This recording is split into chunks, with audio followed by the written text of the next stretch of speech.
Bonjour, buongiorno, grüezi les petits Suisses.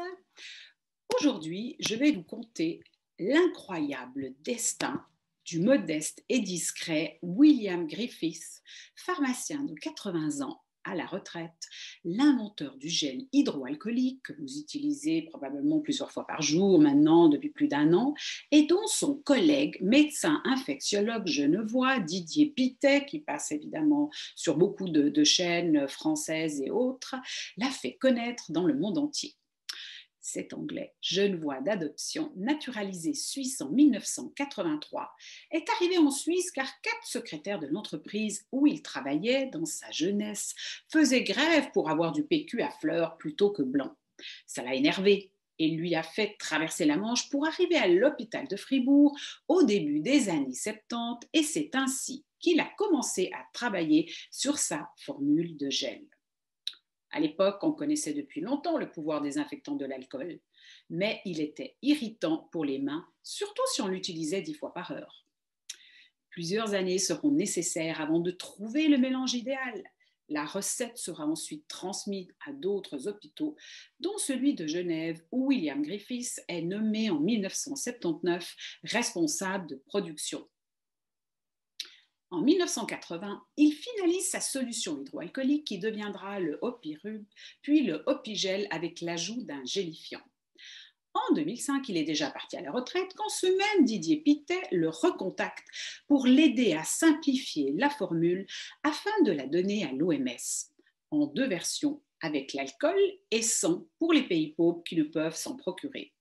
Et surtout gratuitement. Brevetée, elle aurait pu rapporter des millions, mais n'aurait pas sauvé des millions de vies.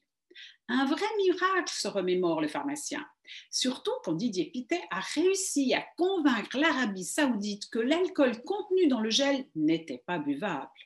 Ce géo trouve tout de la pharmacie qui n'a pas été l'homme d'un seul produit, aussi célèbre soit-il, mais en a inventé une quarantaine, souvent récupérée par l'industrie pharmaceutique. Je vous raconte maintenant une autre bonne nouvelle. Ce sont les cabines des avions qui pourraient bientôt être désinfectées avec le rayonnement ultraviolet pour tuer les virus et les germes.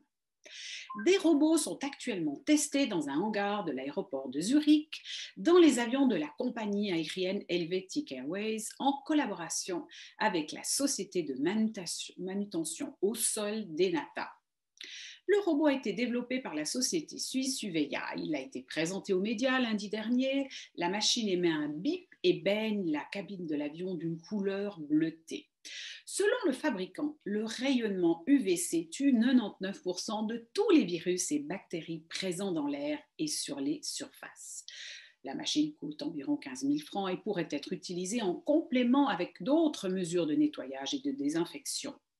La désinfection à l'aide d'UVC est une technologie connue et utilisée depuis longtemps, notamment dans les laboratoires.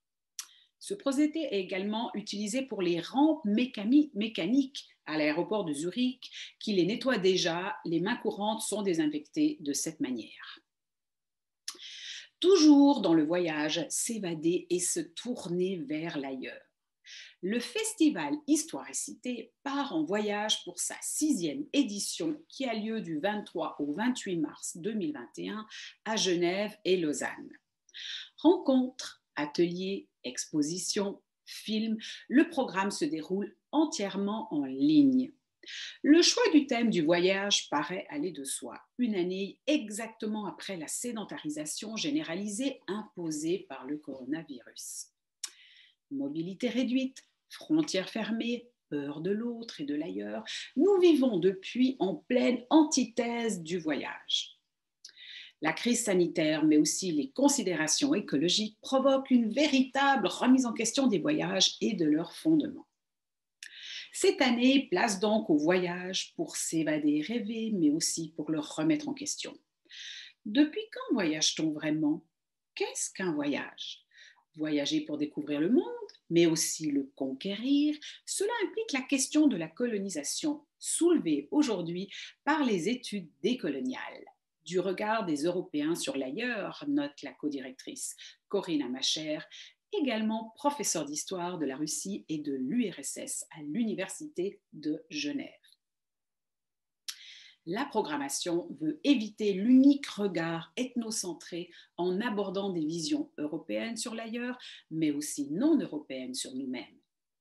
Corinne Amacher évoque aussi les voyages forcés, l'exil, des phénomènes très violents dont on ne peut pas parler comme d'un voyage, car ce ne sont pas des voyages, à savoir un projet qu'on entreprend, qu'on a envie de faire, qui est un choix.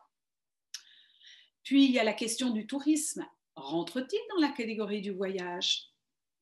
Cette remise en question ne date pas d'aujourd'hui, explique-t-elle en évoquant la conférence proposée par Sylvain Venère intitulée Un monde sans voyage, pour une mise en perspective historique de ces conceptions.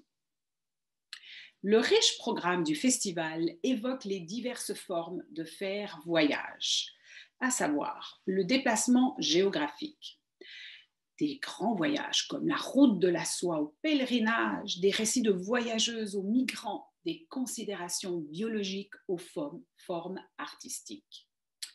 Par exemple aussi le voyage intérieur, immobile, introspectif, avec les voyages imaginaires et les trips sous stupéfiants. Puis ensuite, le voyage dans le temps, de l'Antiquité à nos jours, en passant par les voyages de noces au XIXe siècle et les mariages internationaux au Moyen-Âge. Vient ensuite la remise en question du tourisme et des représentations ethnocentrées, avec notamment une conférence autour de l'ethnologie et la haine du voyage, ou encore le tourisme sexuel. Un très beau programme. Voilà donc pour aujourd'hui. Je vous dis à la semaine prochaine, où que vous soyez, prenez bien soin de vous et il n'y a pas le feu au lac. La French Radio, Portugal.